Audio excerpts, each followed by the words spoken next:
Area 51 has spawned more conspiracy theories than perhaps any other military facility in the world.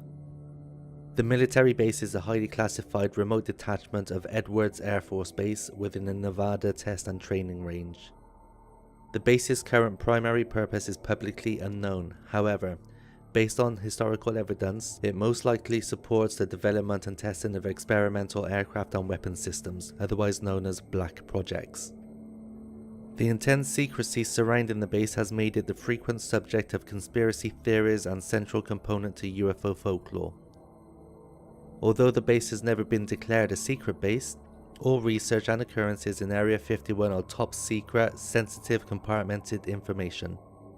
On 25th of June 2013, following a Freedom of Information Act request filed in 2005, the CIA publicly acknowledged the existence of the base for the first time, declassifying documents detailing the history and purpose of Area 51. Here are 5 scary suspicions and conspiracies surrounding Area 51. Make sure you stick around for number 1, it really does get you thinking.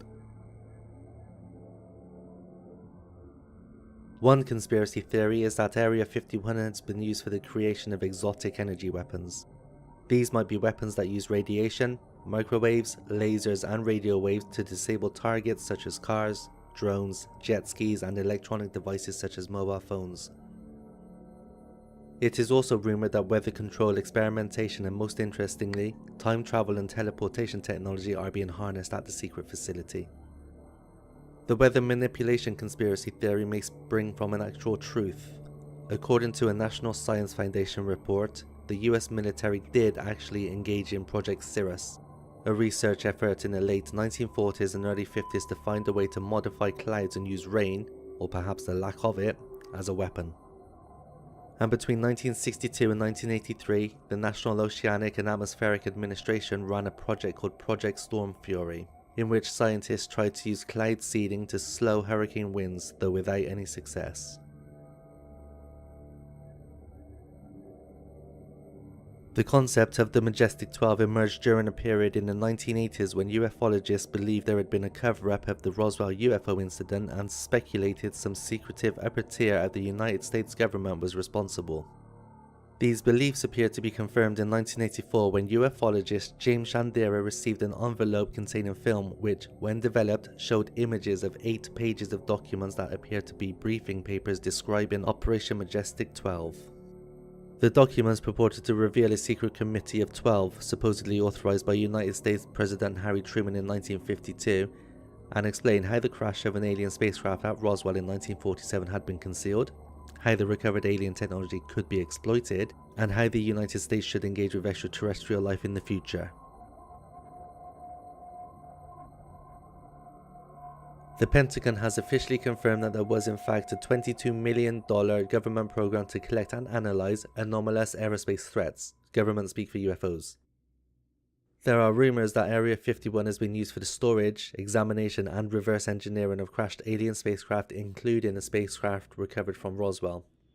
It's also rumored to be the study of alien occupants, both living and dead, and the manufacturing of aircraft based on alien technology. Bob Lazar revealed that alien technology was being used to harness anti-gravity as an infinite energy source or to aid in long-distance space travel. Many conspiracy theorists suspect that the secret base has been cohabited by extraterrestrials and that the aliens are now either sharing authority or even running the show. But what is their motive? One suspicion is that they've set up laboratories in which they're working, possibly alongside government scientists, in an effort to breed a race of human-alien hybrids.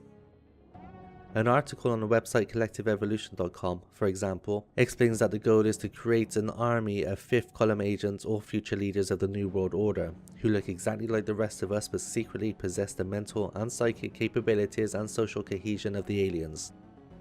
But as you'll find out in the next one, the motive may be far more sinister.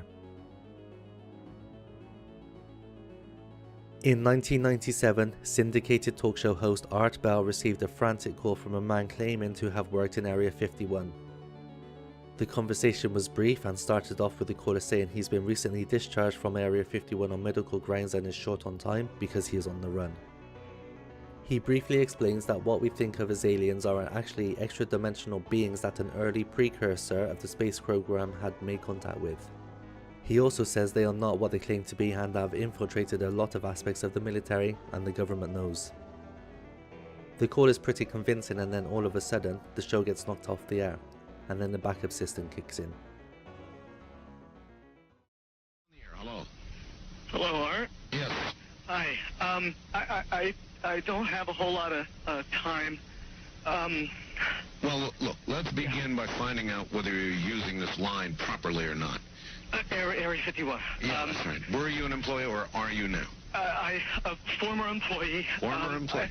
I was let go on a medical discharge about a week ago, and I've kind of been running across the country. Oh man, I don't know where to start. They're gonna they'll triangulate on this position really soon. Well, you can't spend a lot of time on the phone, so give us something quick. Okay. Okay. What we're thinking of as aliens are they're extra-dimensional beings that an earlier precursor of the space program made contact with. They are not what they claim to be. They have infiltrated a lot of aspects of the military establishment, particularly the Area 51. The disasters that are coming, the military, I'm sorry, the government knows about them, and there's a lot of safe areas in this world that they could begin moving the population to now, Art.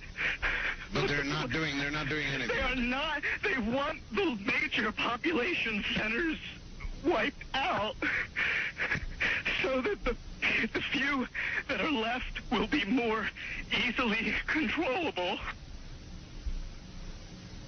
Discharge.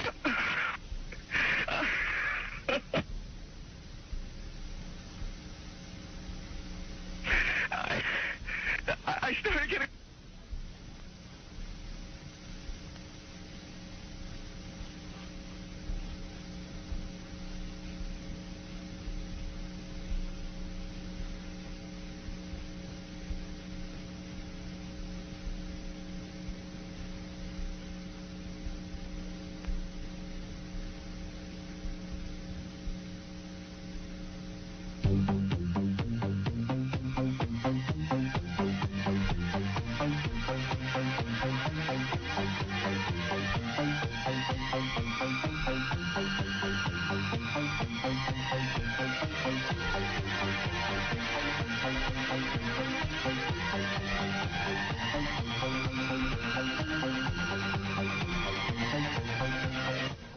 In some way, something knocked us off the air, and we're on a backup system now. It's the government, or... I don't know. It has to be something, though.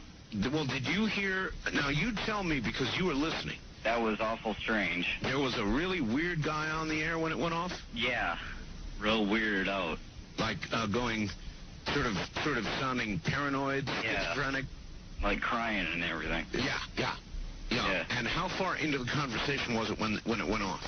Just a couple, about 15, 20 seconds, I'd say. Oh, you guys missed... You really missed the call then, and I've got a feeling somebody didn't want you to hear it. Yeah. Because it was really strange. All of a sudden, I'm hearing Mark Furman, and when I That's right. Well, the network, of course, went immediately to a backup tape while we tried to figure out what blew up here. So that's what you heard happen. And then we're now on a backup link system to be on the air at all right now. So, well, I'm telling you. Am I on the air right now? You're on the air right now. What do you think about this call? Are the aliens already here? As always, thank you for watching the video. If you liked it, don't forget to give it a thumbs up and subscribe. You won't want to miss what's next.